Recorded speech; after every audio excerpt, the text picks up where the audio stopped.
আসসালামু আলাইকুম।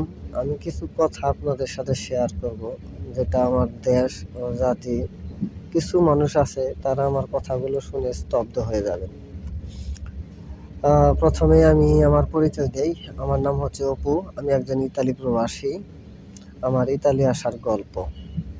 আমি বাংলাদেশে ফ্যামিলি প্ল্যানিং এ চাকরি করতাম। পরিবার পরিকল্পনায় ছোট্ট একটি চাকরি করতাম। যাই হোক, আমার সেখান থেকে মনে একটা আশা জাগলো যে আমার ইউরোপে যেতে হবে। ইউরোপে গিয়ে আমি ভালো কিছু করব। আমার সেই ট্রাভেলিং এর কথাই বলবো। যদি আপনারা আমার ভিডিওটা একটু লং হবে, যদি একটু ধৈর্য সহকারে শোনেন, তাহলে আমি খুব উপকৃত হব। আমার চ্যানেলটি নতুন, আর আপনারা যদি মনে করেন যে আমার কথাগুলা যৌক্তিক বা যৌক্তিকতার কারণ আছে, তাহলে অবশ্যই আমার চ্যানেলটি সাবস্ক্রাইব করবেন দয়া করে। বিশেষ করে কথাগুলো হলো, আমি যখন ভিসার জন্য অ্যাপ্লাই করলাম, তখন আমি ক্রোয়েশিয়ার ভিসার জন্য অ্যাপ্লাই করছিলাম আর কি। ক্রোয়েশিয়ার, বাংলাদেশে যেহেতু এম্বাসি নাই, ওগুলা আপনার ভিসা সেন্টার নাই, সেক্ষেত্রে আমাকে দুটো অপশন বাছতে হয়েছিল। একটা হলো ইন্ডিয়া, একটা হচ্ছে নেপাল। এখন আমি ইন্ডিয়ার ভিসা জটিলতার কারণে আমি ইন্ডিয়ার ভিসা পাই নাই। পরবর্তীতে আমাকে নেপাল যেতে বাধ্য হয়েছি। নেপাল গিয়েছি। নেপাল গেলাম। নেপাল যাওয়ার পর আমরা অনারেবল ভিসা ১ মাসের ভিসা যেটা, সেটা কাটলাম। তারপরে ওখানে কথা ছিল যে আমরা ৪-৫ দিনের মধ্যে আমাদের আবেদনটা করে ফেলবো। কিন্তু কোনো না কোনো কারণে আমরা অ্যাপয়েন্টমেন্ট পাচ্ছিলাম না। তখন আমাদের প্রায় ২২ দিনের মতো সময় লেগে যায়। সেখানে আমরা অ্যাপ্লাই করি। অ্যাপ্লাই করার পর আমাদের সাথে কথা ছিল যে আপনার ১ মাসের মধ্যে ভিসা পেয়ে যাব। কিন্তু আসলেও সেটা দুর্ভাগ্যবশত কারণে আমাদের ভিসাটা পেতে ১০৬ দিন পর্যন্ত লেগে গেছে। দীর্ঘ ১০৬ দিন নেপালে থাকছি। আর সবসময় অস্থিরতার সাথে থাকছি। টেনশনে থাকছি যে কখন ভিসা হয় বা কখন হয় না, কোনটা রিজেক্ট হয় অনেকেরই। এইভাবে আসলেও দিন পার করতেছিলাম। তখন এখানে আবার ইন্টারেস্টিং বিষয়টা হলো যে আমি মিজানুর রহমান আজহারী সাহেবকে আমি আগে থেকে ফলো করতাম। এই কথাটা আসলে বললে আল্লাহ তাআলা কিভাবে নিবে আমি জানি না। আসলে আমি প্রচুর পরিমাণ গোপন দান করতাম। বাংলাদেশে থাকতেও আমার পকেটে ৳১০ থাকলেও কেউ আমার কাছে চাইলে আমি দিয়ে দিতাম। আমি মিজানুর রহমান আজহারী সাহেবের কথাগুলো আমার এত ভালো লাগতো। তার ইসলামের প্রচারটা এত ভালো লাগতো আমার কাছে। কেন জানি আমার কাছে এত দান করতাম প্রচুর পরিমাণে গোপনে, যেটা আসলে কেউ জানতো না। কিন্তু এই ভিডিওতে বলার উদ্দেশ্য হচ্ছে যে আসলে মানুষকে সফল করার বা সফলতার যে একটা আস্থা, যে আল্লাহ তাআলার যে একটা রহমত, এটা আমার মনে হয় গোপন দানের মাধ্যমে থাকে। ইনশাআল্লাহ আমি সিউর। কারণ আমি নিজে তার প্রমাণ পেয়েছি। আমি প্রচুর পরিমাণ গোপন দান করছি। অর্থাৎ মা-বাবার যথাসাধ্য চেষ্টা করছি মা-বাবার সেবা করার। এর মধ্যেও আমিও তো মানুষ, আমার তো ভুল ত্রুটি থাকে। হয়তোবা ৫ ওয়াক্ত নামাজ পড়তে পারি না।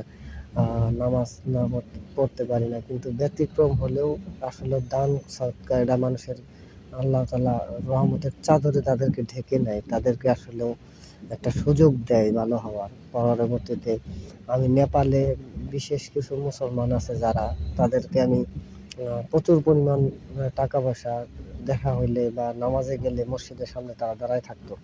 আমি তাদের দিতাম। এত ভালো লাগতো আমার, আমি আসলেও কল্পনা করতে পারব না। কিন্তু আমার পকেটে থাকলেও দিতাম, না থাকলেও চেষ্টা করতাম কারো কাছ থেকে নিয়া দিতে। এটার মধ্যে আমি যে এতটা আনন্দ পাই আসলেও সত্যি কথা বলতে আমি বইলে বোঝাইতে পারব না। আমি এখন ওই যে আমার মনে হয় আল্লাহ তাআলা ওই গোপন দানগুলা আমার জন্য কবুল করছে।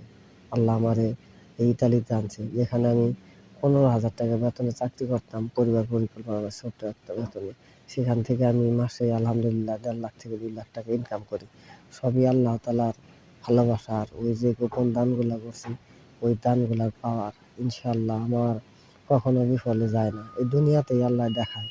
আমি এইজন্য আল্লাহর কাছে আমি আবারও শুকরিয়া জানাই যে আলহামদুলিল্লাহ আমি ইতালিতে আসছি। আল্লাহ আমারে ৳১.৫ থেকে ৳২ লাখ ইনকাম করার সুযোগ দিচ্ছে। হ্যাঁ, সবচেয়ে বড় আরেকটা ইন্টারেস্টিং বিষয় হচ্ছে যে আমাকে আমার বড় বোন বা আত্মীয়স্বজন যারা আছে সবাই আমারে ভাদাইমা বলে। কেন বলে বলেন?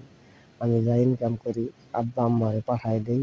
আব্বা আম্মাকে পাঠায় দেওয়ার পরে যা থাকে আমি গোপনে ওই দান করার চেষ্টা করি। মানে আমি এই ভিডিওটা এই জন্য করা যে একজনের ইন্সপায়ার করা যে আসলে গোপন দান করলে আল্লাহ আসলে কাউরে খালি হাতে ফেরত দেয় না। এটার উদাহরণ হিসাবে আমি গল্পগুলা বলা আরকি। তাছাড়া আর কিছুই না। পরবর্তীতে আমি আসলাম। এখানে আসার পরে আমি শুরু করলাম। ইনকাম করা শুরু করলাম। ওইভাবে চলতেছে। দিতেছি, আবার গোপনে মানুষকেও দান করতেছি, এতিমদেরকে দান করতেছি। আমার পকেটে ৳১০ থাকলে আমি ৳১০ দিয়ে দিই আমার দুয়ারে যদি কেউ আসে। তার বড় কারণ হচ্ছে যে সে আমার কাছে যাওয়ার আগে আল্লাহ তাআলার কাছে আগে চাইছে যে আমারে আল্লাহ তুমি সাহায্য করো। ওই লোকটারে আল্লাহ আমার কাছে পাঠাইছে। অর্থাৎ আল্লাহ যদি আমার কাছে পাঠায়, আল্লাহ তারে ফেরত দেয় নাই, তাহলে আমি কিভাবে তাকে ফেরত দেব? এই হিসাবগুলা করার কারণেই আমি বারবার মনে করুন যে টাকা-পয়সা মানুষের দিয়া মাস শেষে দেখা যায় যে আমি আবার ঋণ হয়ে যাই। আমার কাছে টাকা থাকে না। আমি কি করি? আমি পরে আবার ধার করি। ধার কইরা চলি। আবার বেতন পাইলে তাদের দেই। আবার এভাবেই চলতেছে। জানি না এভাবে কতদিন চলবে। তবে আল্লাহর কাছে একটা চাওয়াই যে, "আল্লাহ তুমি আমারে মন দিলা কিন্তু ধন দিলা না।" যাই হোক আল্লাহর কাছে আ অশেষ রহমত যে এত বড় একটা মন দিছো আমারে আল্লাহ। এটাই আমি অনেক খুশি। আমি গর্ব করে বলি যে আমি অনেক খুশি। আমি দান করি আসলে এটা বলাটা ঠিক না। কিন্তু আমি এই কারণে বললাম যে আমার আ একটা জিনিস আমি প্রচার করার জন্য বললাম যে আসলেও গোপন দান মানুষের এত শক্তিশালী, এত পাওয়ারফুল একটা জায়গায় অবস্থান করাবো আসলে আপনারা কল্পনাই করতে পারবেন না। এই কারণে আমার কথাগুলা বলা। যদি আমার কথার কারণে কেউ কষ্ট পান বা ভুল ত্রুটি হয়ে থাকে ক্ষমা সুন্দর দৃষ্টিতে দেখবেন। আমি এই চ্যানেলটাই খুলছি এতিম ও অসহায়দের জন্য। যদি আমার এই চ্যানেল থেকে ভালো কিছু করতে পারি, অবশ্যই যা আর্নিং হবে এই সমস্ত টাকা আমি ব্যয় করব এতিম অসহায়দের জন্য ইনশাআল্লাহ। সকলে ভালো থাকবেন। আমি অপু বলছিলাম ইতালি থেকে।